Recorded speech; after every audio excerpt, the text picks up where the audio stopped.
Okay, moving on to the second major. Remember, we started this off by talking about 4 major roles of the chair, one of which is to make sure you're engaged in the right business and actually doing your essential work, and you're doing it as a team. The second one is to establish a strong connection with the administration to build common vision and a strong sense of teamwork.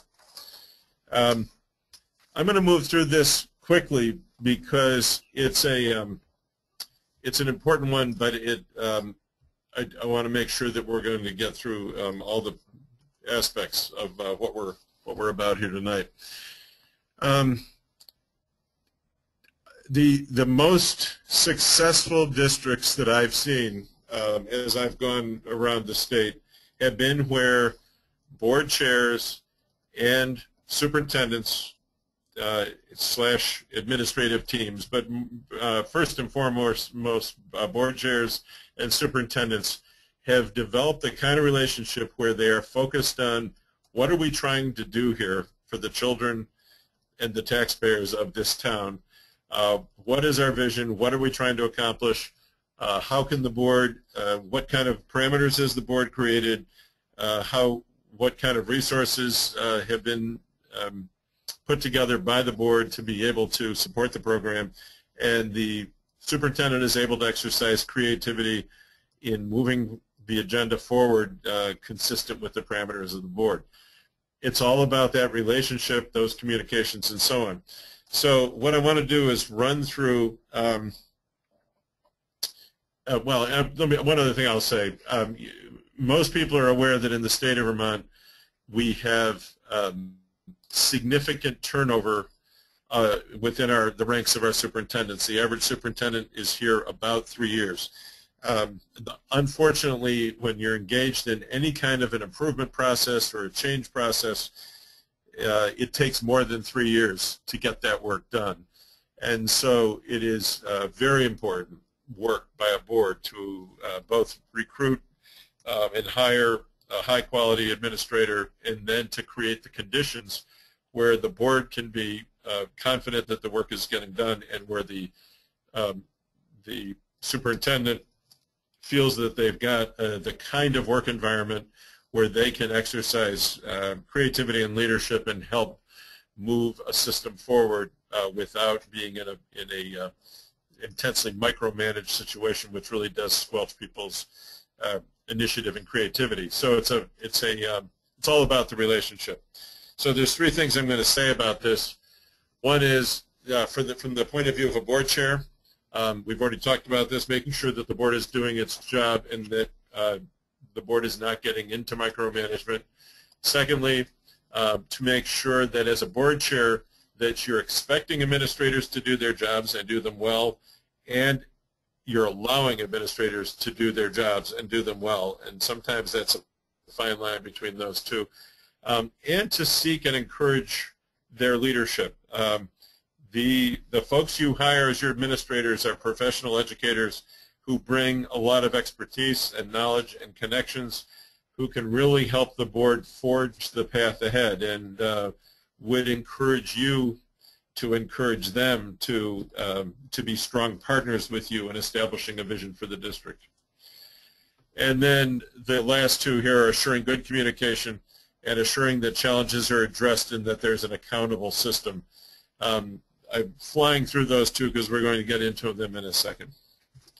So I want to switch gears and talk about how you go about relating to your administrators. And the question is, how do you most frequently relate to the administration of your district? And we're giving you several choices. And then we're going to talk a bit about the structural connections. Oh, okay. Somebody marked other because they all apply.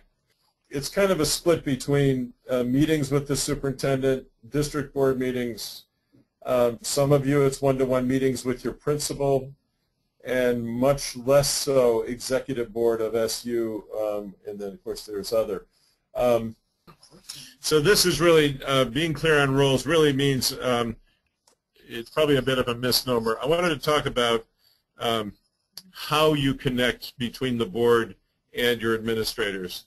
And this isn't a simple conversation in Vermont, as many of you know. it is important to actually know what the statutes say, what the legal construct is. But once we understand the legal construct, then there's a conversation that needs to take place between boards and superintendents within that structure to really reach agreement on how you're going to work together. So in the law, there's a supervisory union that hires the superintendent.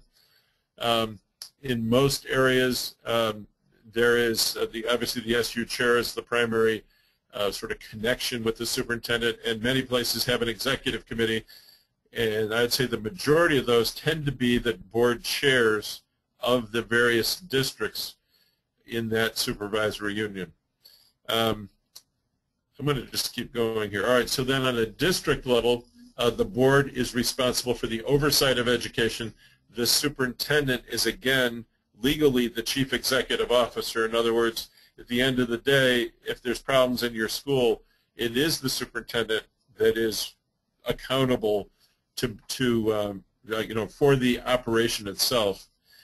Principals are in statute responsible for the operation of schools, for the management of schools. So there are some districts where the main way that the board chair interacts with the operators of the schools is through the superintendent, and there are others by mutual agreement where a district board may have a lot of contact with the principal, but that is something that's worked out together with the superintendent, who is ultimately accountable. So this little note at the bottom: negotiate ongoing day-to-day connections and communications. The most important thing is that you need to be aware of what the statutes say, because there are certain legal responsibilities and authorities of a superintendent, but exactly how you're going to operate is really something that's worked out through the conversation about how you're going to connect.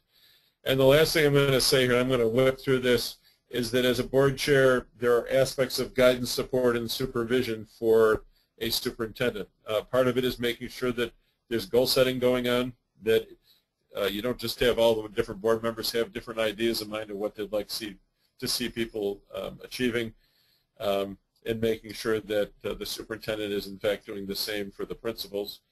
That there's some kind of regular performance review by the SU board. There should be informal communication channels. We talked about that previously in the poll.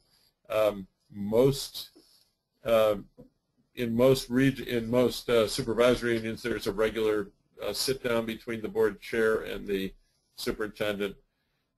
If there's problems or concerns as a district board, that there's those things are being taken care of in the context of board meetings. And obviously, if there's significant concerns with the performance of a superintendent, that should always be done through the formal vehicle of the SU board.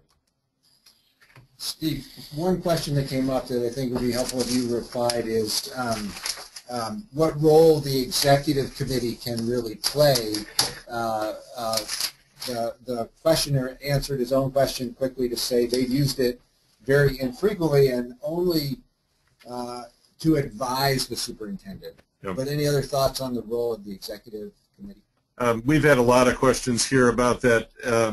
What the statute says is that a supervisory union board can select an executive committee of its choosing. There's certain requirements. It's had to be 3 people, I think, is that there's a certain number of people that have to be on it, and that the SU board can decide what authority to give the executive committee. I think there's limits to that in terms of the hiring of the superintendent and perhaps the adoption of the budget. There may be a couple of limits on that, but for the most part, executive committees can be given as much or as little authority as an SU board would like to give it. And there are models all over the place. There are places where an executive committee meets every month, and then the full SU board meets quarterly. There are places where the SU board meets every single month, and the executive board is more to deal with emergencies or whatever. So there's a lot of flexibility. And one connected thought before Nicole steps in. There was a question about the turnover in superintendents, and it leads me to underscore Steve's point about how important that relationship is because continuity and longevity at the superintendent level can really enable a supervisor union and individual districts to move forward effectively. And it's a mutual sort of responsibility to build that climate that keeps superintendents engaged and productive in their positions. Excellent.